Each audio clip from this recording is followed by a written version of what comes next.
আলাইকুম এভরিওয়ান। আজকে আমি রান্না করেছি গরুর মাংসের ভাজা, আর এটা অনেক মজা ছিল খেতে, তাই আপনাদের সাথেও শেয়ার করছি। গরুর মাংস আছে হাফ কেজি।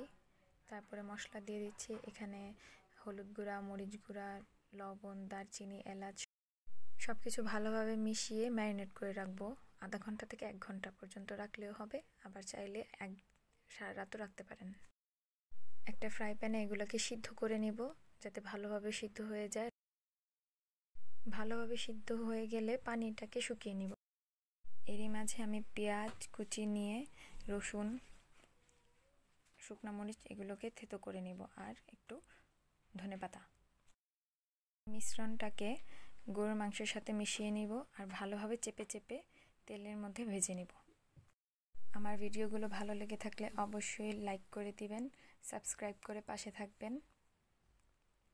আর এটা খেতে খুবই মজা হয়েছিল। আজকের জন্য এতটুকুই। দেখা হবে নেক্সট ভিডিওতে। আল্লাহ হাফেজ।